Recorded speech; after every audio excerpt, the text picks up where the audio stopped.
పంచభీములు అని 5 భీములు ఉన్నారండి మహాభారతంలో. ఆ మిగిలిన 4 ఏమనుకుంటారంటే భీముడు అనేవాడు ఉండకూడదట, మరొకడెవడు మిగలకూడదట అని అనుకుంటే పరమాత్మ ఏం చెప్పాడు, అందుకని మొదట ఎవడిని వేసేస్తే ఆ మిగిలిన 4 వాడి చేతిలో పోతారు.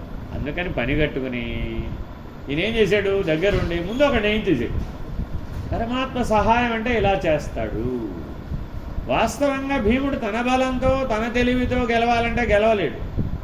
అందుకని ముందేం చేశాడంటే దగ్గరుండి ఆయనే సహాయం చేసి ముందు ఒకటి ఏం చేస్తే ఇప్పుడు ఆ కాలం యొక్క బలం కలిసి వచ్చింది, పరమాత్మ యొక్క సంకల్పం కలిసి వచ్చింది.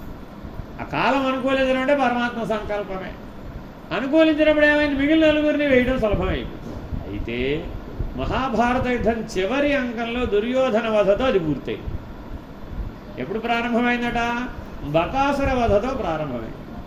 ఇంతకీ పాండవులు వనవాసం ఎందుకు చేశారు? పాండవులు వనవాసం ఎందుకు చేశారు? పాండవులు వనవాసం ఎందుకు చేశారు? పాండవులు వనవాసం ఎందుకు చేయవలసి వచ్చింది? ఇంతకీ పాండవులు వనవాసం ఎందుకు చేశారండి? కథ అక్కడికి వద్దాం మళ్ళా. మహాభారతంలో పాండవులు వనవాసం ఎందుకు చేశారు? మీరు చెప్పేవన్నీ తప్పే. పరమాత్మ పంచభీమ వధని సంకల్పించాడు. ఆ సంకల్పం యొక్క ప్రభావం చేత వీళ్ళు జూదంలో ఓడిపోయారు. ఆ సంకల్పం ప్రభావం చేత వీళ్ళు వనవాసం చేశారు. ఆ వనవాస కాలంలో హిడింబాసురుని వేసేశాడు, బకాసురుని వేసేశాడు, తర్వాత జరాసంధుని వేసేశాడు. అర్థమేనండి? విరాట నగరంలో కీచకుని వేసేశాడు. 4 వేసేశారండి. ఆ 4 వేసేసే సంకల్పం పరమాత్మ చేశాడు. ఆ 4 ఎటువంటి వాళ్ళంటే వాళ్లే గనక తర్వాత యుగం వరకు బతకగలిగిన శక్తి ఉన్నవాళ్ళు. ద్వాపర యుగం కాదు, కలియుగాంతం వరకు కూడా వాళ్ళు బ్రతకగలిగే సామర్థ్యం ఉన్నటువంటి వాళ్ళు. ఈ లోపల అసలు నిర్జించలేరు. ద్వాపర యుగం కనుక దాటితే వాళ్ళని కలియుగాంతాన్ని కూడా ఎవరు నిర్జించలేరు. అంతటి శక్తివంతులు వాళ్ళు. వాడు కూడా కారణజన్ములే, రాక్షసులే, కానీ ఆ బలంతో పుట్టారు. కాబట్టి అలాంటి లోకకంటకులని కలియుగంలో కూడా ఉంచితే ప్రమాదమని ధర్మపరులైనటువంటి పాండవులని జోదంలో ఓడిపోయేటట్టు చేశాడు పరమాత్మ. వనవాసానికి వెళ్ళేటట్టు చేశాడు. ఆ పంచభీములు వాళ్ళకి ఎదురయ్యేటట్టు చేశాడు. ఎదురయ్యి దగ్గరుండి ఆయనే వేయించి వేశాడు ఆ 4. 5వ వాడు దుర్యోధనుడు, ఆయన కూడా ఆయనే దగ్గరుండే. అందుకని లోక కళ్యాణం జరగాలి అంటే పరమాత్మ సంకల్పం లేకపోతే జరగదు. అర్థమేనండి? చూడ్డానికి కథ ఒకలాగా కనబడుతుంది, కానీ దాని వెనక ఉన్నటువంటి కారణం తెలిసిన వాడికే తెలుసు. అర్థమేనండి? అందుకని ధర్మరాజు, మీరు గమనిస్తే మహాభారతం వ్యాసభారతం మీరు చదివితే అందులో ఉండదండి.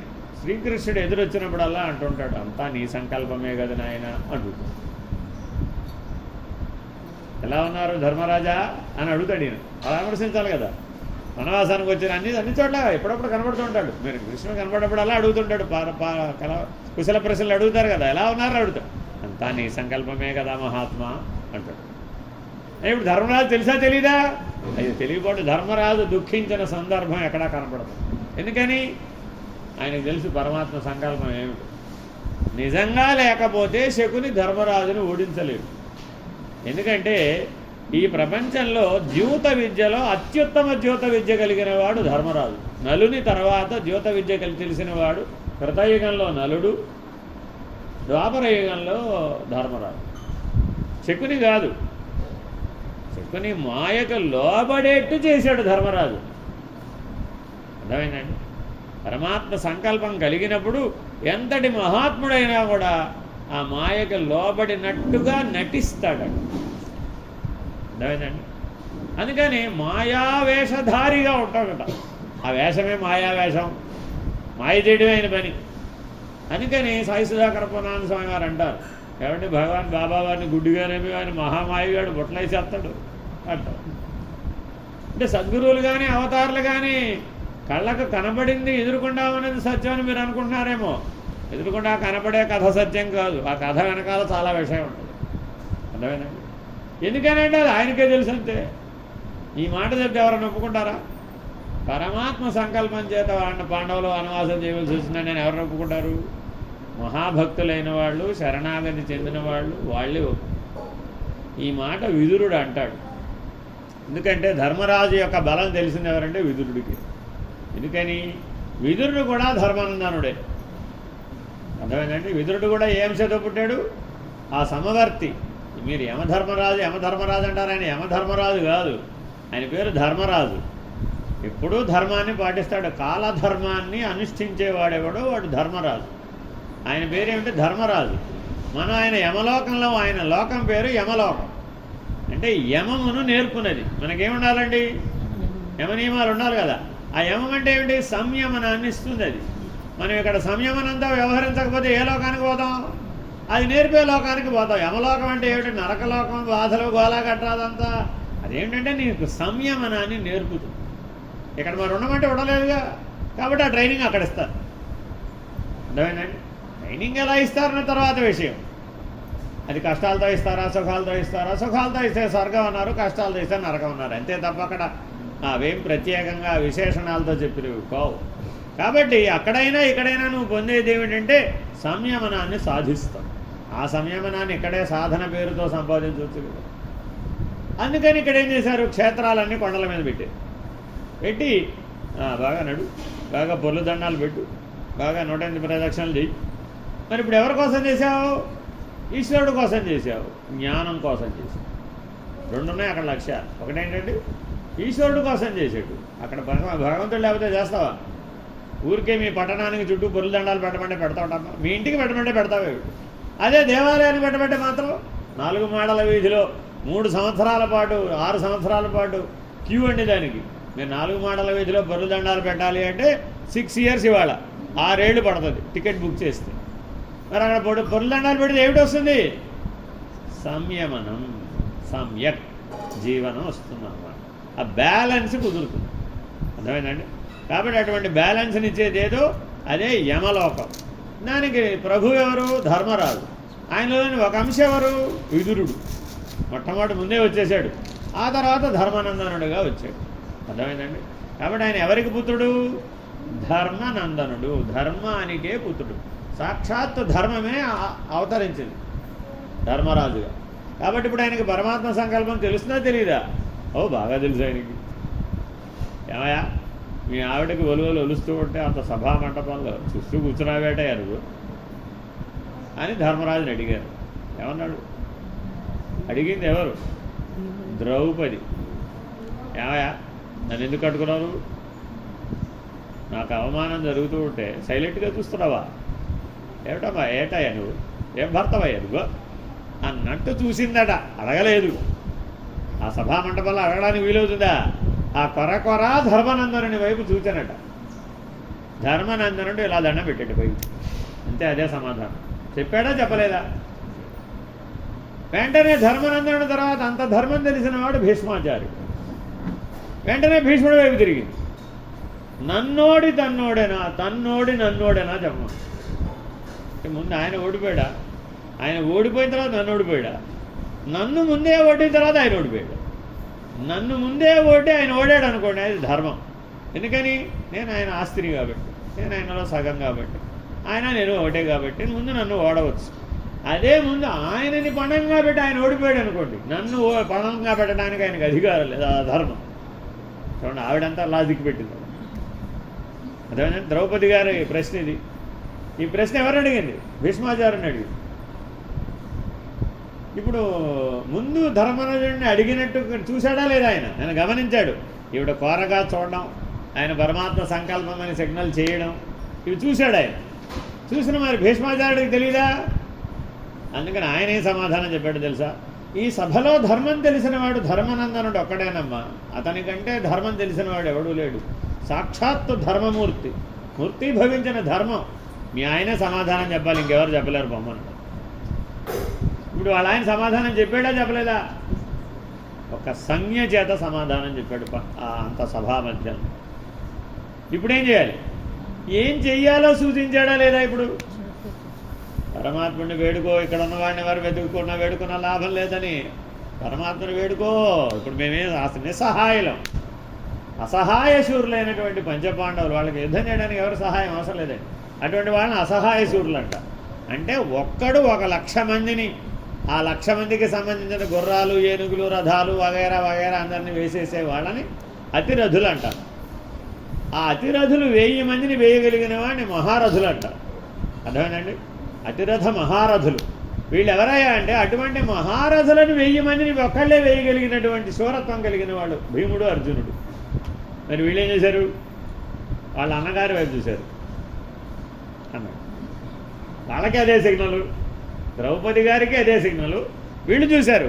మరి వీళ్ళకి ఆవేశం కదా, రజోగుణ ధర్మం కదా, ధీరుడు శూరుడు. ఆయన ఏం చేశాడు? మీరు కూడా పరమాత్మను ప్రార్థించండి. ఇప్పుడు మనం ధీరత్వం శౌరత్వం చూపెట్టే టైం కాదు ఇది.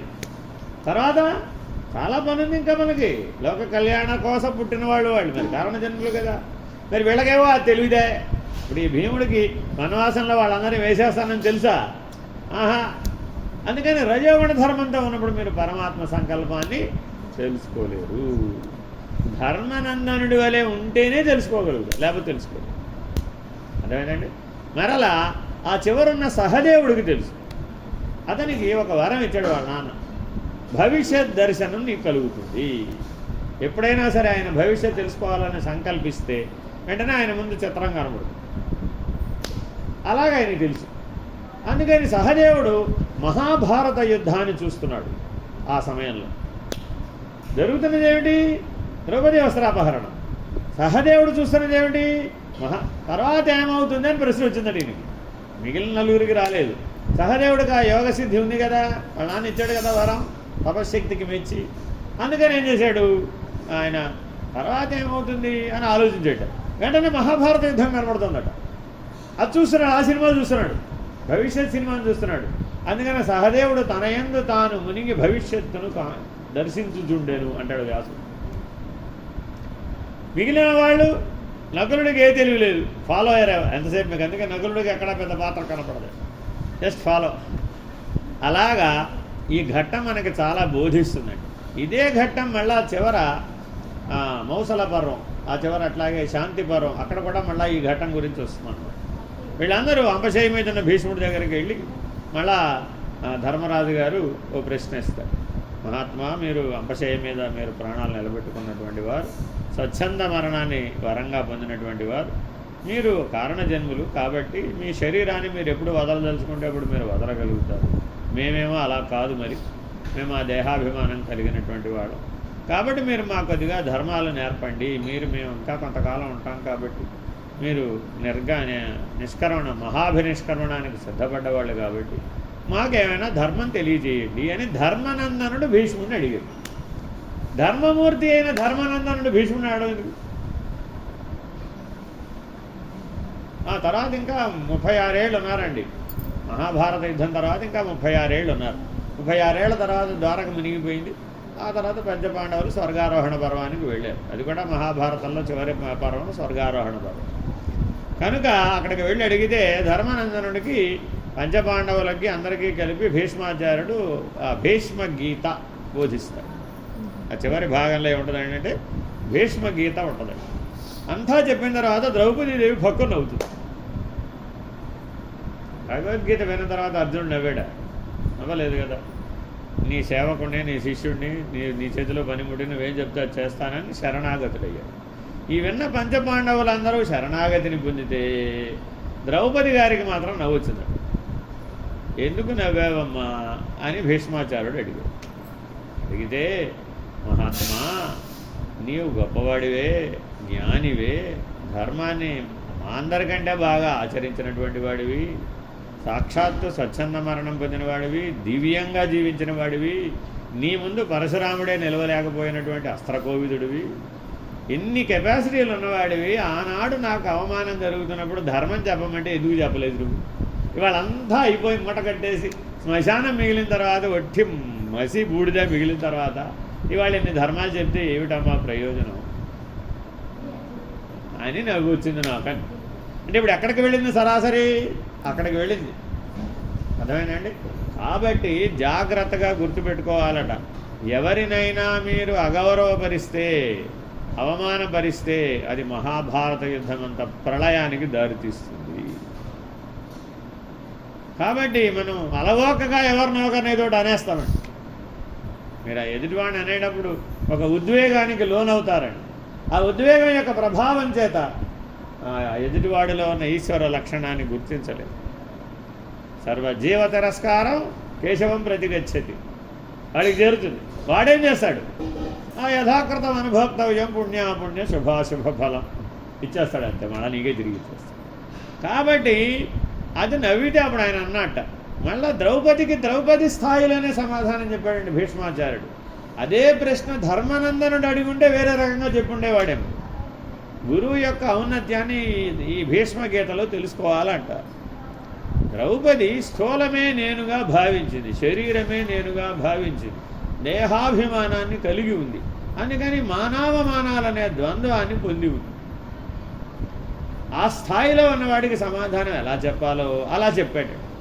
ఏం చెప్పాడంటే, అమ్మా, అప్పటికి నేను కౌరవ పక్షపాతిగా కౌరవ వంశంలో ఉండి ఆ ఉప్పు పులుసు చాలా కాలం తిన్నానమ్మా. ఆ అధర్మార్జన యొక్క ఫలం చేత నేను ధర్మం చెప్పడానికి నా నోరు పెగలేదమ్మా, తెలియక కాదు. అది అధర్మమని తెలుసు, దాని ఫలితం రణరంగం అవుతుందని తెలుసు, సర్వనాశనం అవుతుందని కూడా తెలుసు. భవిష్యత్ దర్శనం కలిగిన వాడి నేను, కాలత్రయాబాధితం కానివాడి నేను, భూత భవిష్యత్ వర్తమానాలు తెలిసినటువంటి దివ్య శరీరం కలిగిన వాడిని. అష్టవసువుల్లో ఒకటి కదా మరి. కాబట్టి భూమి మీద మానవ శరీరంతో ఏం జరుగుతుందో వాళ్ళు తెలుసుకోగలుగుతారు. అంత భవిష్యత్తు తెలిసిన వాడినైనా పరమాత్మ సంకల్పం అనే అవధికి లొంగి నేను మౌనంగా ఉన్నాను. ఎందుకు మౌనంగా ఉన్నట్టు రెండు కారణాలు చెప్పాడు. ఒకటేంటి? స్థూల కారణం. మీరు ఒకవేళ గనక మీ శ్రీవారో, మీ తండ్రో, మీ పిల్లలో, మరొకరు ఎవరు లేదా మీరు అధర్మార్జన చేత మీరు మీ శరీరాన్ని కనుక పోషించారే అనుకోండి. ఈ గొప్ప సూత్రం కలియుగంలో కనబడుతోందండి. ఎలాగో చెప్తాం మీకు. ఆ అధర్మార్జనతో తయారైన శరీరం శుష్కించిపోయే వరకు కూడా మరణ వేదన అనుభవించాలి. అందుకని ఆయన అంబశయ మీద ఉన్నాడు. ప్రశ్నలో సమాధానాలు చాలా ఉన్నాయండి. అంతటి మహానుభావుడు అప్పుడు వదిలేయచ్చుగా. అప్పుడు ఆయన వదిలేసిన, ఆనాడు పడిపోయిన రోజున వదిలేసిన, తర్వాత ఎప్పుడో భీష్మాష్టమి నాడు వదిలేసిన, ఏమిటి తేడా? ఏమి లేదు తేడా. వాస్తవానికి ఆయనకేం తేడా లేదు, అంతేనా కదా? సృష్టికి ఏం తేడా? ఆయనకి తేడా లేదు. కానీ అప్పటికి ఇంకా కొన్ని పనులు పూర్తి అవ్వలేదు. ఆయన వల్ల ఇంకా కొన్ని పనులు ఉన్నాయి. కర్మశేషం మిగిలి ఉంది. ఆ మిగిలిన కర్మశేషాన్ని పూర్తి చేయడం కోసమని ఆయన అంపశయ మీద ఉన్నారు. అంపశయ మీద ఉంటే ఏమిటైందట? రక్తం కారిపోతుందట. మొత్తం రక్తం ఓడిపోయిందట. రక్తం నిశ్శేషంగా ఓడిపోయి ప్రాణావశిష్టమై ఉన్నటువంటి స్థితిలో భీష్మగీత చెప్పాడు. అంటే గురువు ఎప్పుడు బోధించగలడు?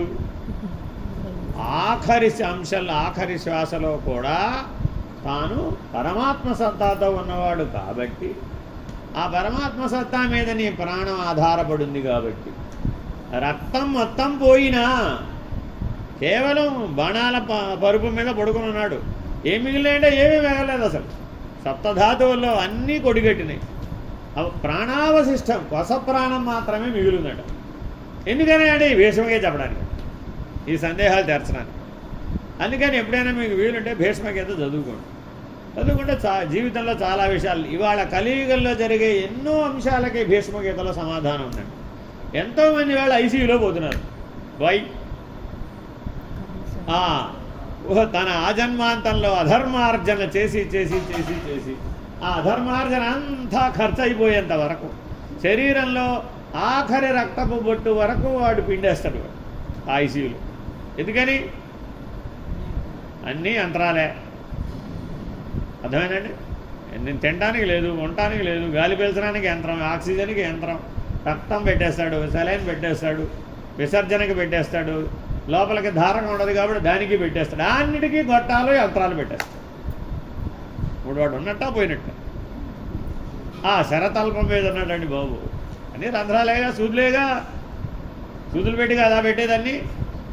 శరతల్పం మరి వాళ్ళని చూశాను, ఓహో భీష్మాచార్యుడు అండి బాబు, శరతల్పం మీద ఉన్నాడు. ఆ అధర్మార్జనతో ఏదైతే రక్తం చేరిందో, సప్తధాతు నిర్మితమైందో అవన్నీ క్షీణించిపోయేదాకా ఆ శిక్షను అనుభవించాడు.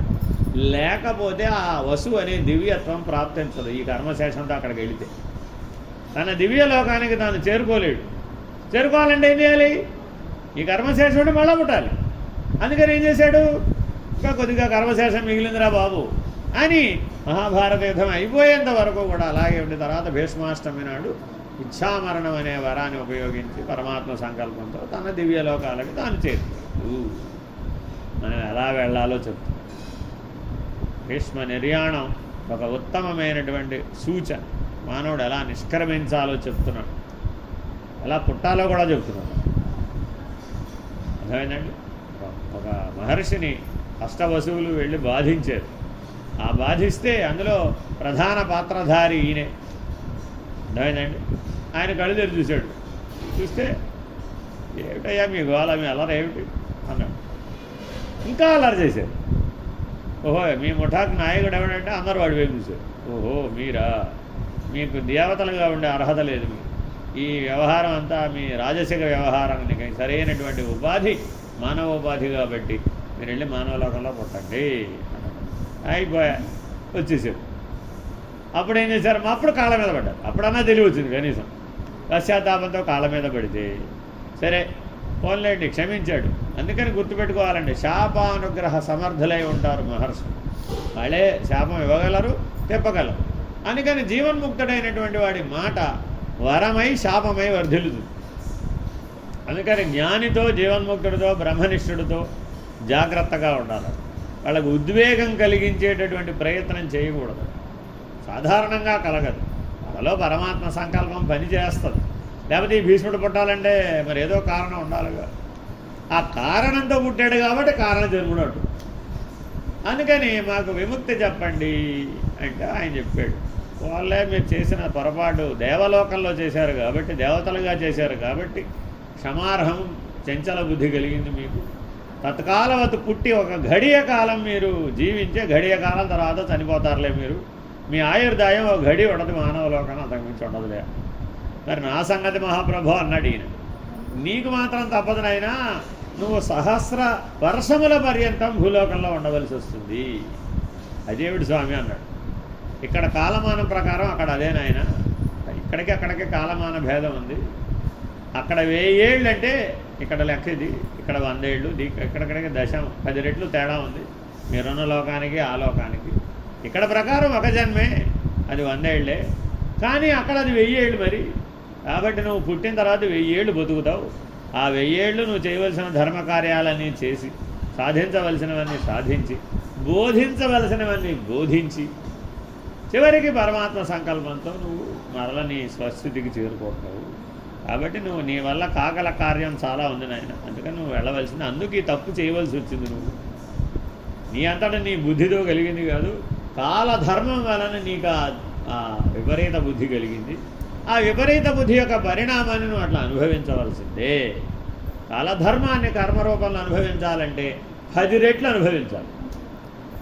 చేసిన తప్పు ఎంతసేపు చేశారు? దేవలోకంలో 10 నిమిషాలు తప్పు చేశారు. ఆ అల్లరి ఎంతసేపు చేశారంటే 10 నిమిషాలు చేశారు. ఆయన తపస్సుకు భంగం కలిగించారు. అంత పెద్ద గొడవ చేశారు. అంత పెద్ద గొడవ చేస్తే ఆయన ఏం చేశాడు? ఇప్పుడు పోండి అన్నాడు అంతే. క్షమిస్తే ఆ తప్పు ఎంతతో పోయింది? గడియ కాలంతో పోయింది. ఇప్పుడు గడియ కాలంలో పుట్టిపోతున్న వాళ్ళు లేరా? బాధపడిపోతారా మరి మీరు? గంగాదేవి కన్నదండి వాళ్ళని, ఆవిడే తీసుకెళ్ళి గంగలో పారేశారు. పైగా వీళ్ళు వెళ్ళి ఆవిడ అడిగారు, అమ్మ మాకు వరం ఇవ్వాలన్న. ఆవిడ కోసం తపస్సు చేశారు. చేసి ఆవిడ ప్రత్యక్షం అయితే ఆవిడ మాకు వరం కావాలమ్మా అన్న. ఏమిటమ్మా అంటే, ఇలా అయిందమ్మా, ఈ కథ అంతా చెప్పి మాకు సహాయం చేయాలమ్మా. మేము గడియ కాలమే మానవలోకంలో ఉంటాం. మేము పుట్టిన గడియ లోపల మమ్మల్ని పంపించే మా లోకానికి. నీలో చనిపోవడం కంటే పవిత్రమైన మార్గం లేదు కదా. కాబట్టి మమ్మల్ని జల సమాధి చెయ్యి, గంగానదిలోనే సమాధి చెయ్యి.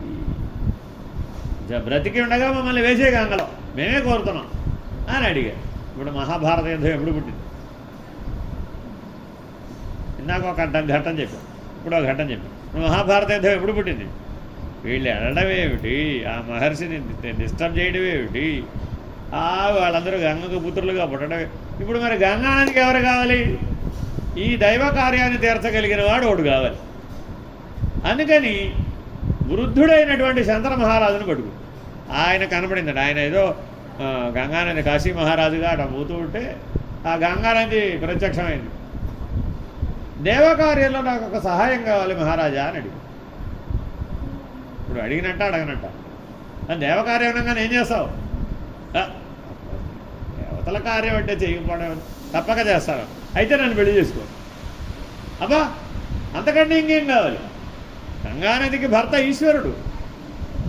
వాస్తవానికి కాదు, వివాహం లేదు, గంగా ఈశ్వర కళ్యాణం లేదు. భారతీ పరమేశ్వర కళ్యాణం ఉంది కానీ గంగా ఈశ్వర కళ్యాణం లేదు.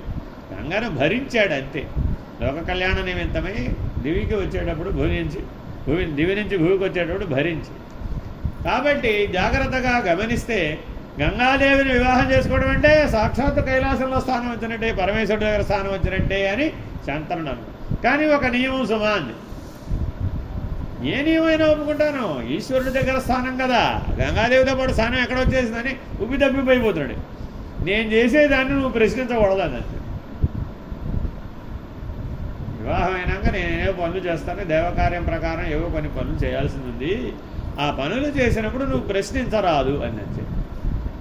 ఇటమ్మను నువ్వే దేవతవి, సాక్షాత్ దేవుడు ఏమన్నా చేస్తే ఏం ప్రశ్నిస్తాను నేను మాత్రం అన్నాడు. ఈయనకేం మిగిలిన గోడలతో ఈయనకేం పర్లేదు, చూస్తూ ఉన్నాడు. 8 మంది అష్టవశువులు కదా, 7గురు పుట్టారు. పుట్టంగానే వాడు ఏడవా వీడు ఈయన ఇళ్ళు చూడ గడి అంటే మొదటిసారి ఇళ్ళు చూస్తాడు కదా, ఆ చూడగానే అలాగే పట్టుకెళ్ళడం గంగానదిలో బారి. 7 సార్లు చూసేటప్పటికి అనుమానం వచ్చింది, ఎవరైనా రాక్షసేమైనా ఈ గంగాదేవి రూపంలో ఏమైనా వచ్చేసిందా? ఆనాడు రాక్షసులు ఉన్నారండి, లేకపోలా. మరి ఇదేనా రాక్షస, లేకపోతే నిజంగా దేవత అయితే దయార్ద్ర హృదయరాలే ఉంటుంది. ఇంత కఠిన చిత్తురాలుగా, ఇంత దయ లేకుండా, కరుణ లేకుండా, అంత చిన్నపిల్లల్ని పుట్టిన పసిగంతుల్ని గంగలో జల సమాధి చేస్తుంది, పైగా దేవకార్యం అంటుంది. నాకే దేవకార్యంలా కలపడం లేదు అని మనిషిలాగా ఆలోచించి ఆ నియమాన్ని ఉల్లంఘించాడు. 8వ దగ్గరకు వచ్చాడు. ఏమన్నాడు? ఆగు అన్నాడు. ఏమనలేదండి, ఆగు అన్నాడు. నీ టైం అయిపోయింది, నా టైం అయిపోయింది నాయన, మన వియోగ కాలం వచ్చేసింది. ఇప్పుడు నువ్వు నన్ను ప్రశ్నించావు కదా, ఆపావు కదా, అడ్డగించావు కదా, ఈ పిల్లవాడు సహస్ర వర్షములు ఈ భూమి మీద ఉండాలి, తగిన రీతిగా తయారు చేసి మళ్ళీ నీకు అప్పచెప్తాను, అప్పుడు నువ్వే చూసుకుందు. కానీ ఇతనే నీకు నీ పేరు శాశ్వతంగా 1000 సంవత్సరాలు నిలబడేటట్టు చేసే పుత్రుడు వీడు. కాబట్టి వీడిని అప్పగించడం కూడా దేవకార్యంలో భాగమే. ఇతన్ని సకల విద్యా పారంగతులు చేసి మళ్ళా నేను దగ్గరికి పంపిస్తాను అని పడుగు. ఇంకా అంతే సార్. ఇప్పుడు మహాభారత యుద్ధం ఎప్పుడు మొదలైంది? దేవలోకంలో మొదలైంది, పరమాత్మ సంకల్పంతో ప్రారంభమైంది. అందరూ ఏమంటున్నారు? మహాభారతానికి వీడే కారణం, వాడే కారణం, ఈయనే కారణం. మన జీవితం కూడా మహాభారతమే కాదా? ఒక్కసారి కళ్ళు మూసుకుని ఆలోచిస్తే ఎన్ని సంఘటనలకి ఏ కారణమో మనకు అసలు తెలియదు. తెలుసా? ఎక్కడి నుంచి వచ్చిపోయి? అరే బాబు, అవన్నీ చాలా లోకాల్లో చాలా మార్పులు చేర్పులు జరిగిపోయినాయి. అక్కడెక్కడో ఏవో చేసేసాం ఆల్రెడీ, తెలుసో తెలియకో. అవన్నీ ఇది అనుభవలోకం, భోగలోకం అండి. అందుకని భోగభూమి. ఈ భూమి ఏమిటంటే కర్మానుభవాన్ని అనుభవించి రద్దు చేసుకునే భూమి. అటు దేవతలకైనా, రాక్షసులకైనా, మానవులకైనా. మనం కూడా ఒక కాలంలో దేవతలమే, కానీ శాపవశాత్తు ఏదో ఈ భూమి మీద మానవులకు అర్థమైందండి. కానీ మరి మనం అసలు దేవతలనే స్మరణ ఉందా మనకేమైనా? నువ్వు దేవత, నేను దేవుడిని ఏంటంటే బాబు, నేను మానవ మాత్రుడిని, నేను హీనుడిని, నేను దీనుడిని, పైగా నేను పాపం చేసిన వాడిని, నానాగోళ. ఒరే నువ్వేం చేయలేదురా బాబు, నువ్వు సాక్షాత్తు ఆ పరమాత్మ సంకల్పం చేత ఈ భూమి మీదకి వచ్చావయ్యా, ఇంకే కాదు వచ్చింది నువ్వు అని భీష్మగీతలో చెప్తాడండి. ఇందులో చనిపోయిన వాళ్ళు ఉన్నారే వాళ్ళు కూడా కారణ జన్ములే అని అంటాడండి. పాండవులు ఒక్కళ్ళే మీరు కారణ జన్ములని అనుకుంటున్నారేమో, కాదయ్యా, ఈ యుగంలో పుట్టిన అవతార కాలంలో పుట్టిన వాళ్ళందరూ కారణ జన్ములే. ఎందుకని? ఆ పరమాత్మ సంకల్పం చేత మీకు ఆ అవతార కాలంలో మీకు ఆ పాత్ర ఇవ్వబడింది. మీరు ఆ పాత్రలో నటించారే కానీ జీవించలేదు. పునః మీరు పరమాత్మ సంకల్పం మేరకు ఈ సృష్టి విరమించబడినప్పుడు మరలా మీరు ఏ స్థితి నుంచి వచ్చారో ఆ స్థితికి వెళ్ళిపోతారు.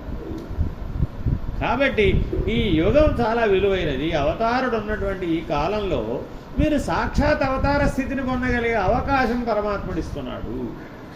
కానీ మీరు అది సద్వినియోగం చేసుకోకపోతే మీ దురదృష్టమే తప్ప, నేను ఎలా పుట్టానే, ఎలా బాధలు పడ్డానే, ఎలా అనుభవం పొందానే, నేనెంత అజ్ఞానంతో ఉన్నానే అని దుఃఖపడమాక ఆ అవతారుని మీద దృష్టి పెట్టి ఆ అవతారుని యొక్క అనుగ్రహాన్ని, సంకల్పాన్ని మీరు తెలుసుకొని జీవించినట్లయితే మీరు సాక్షాత్తు ఆ పరమాత్మ స్థితిని పొందవచ్చు. అంతటి సులభమైన కాలం అవతార కాలం అని భీష్ముడి యొక్క ఉపదేశం. అర్థమైందండి?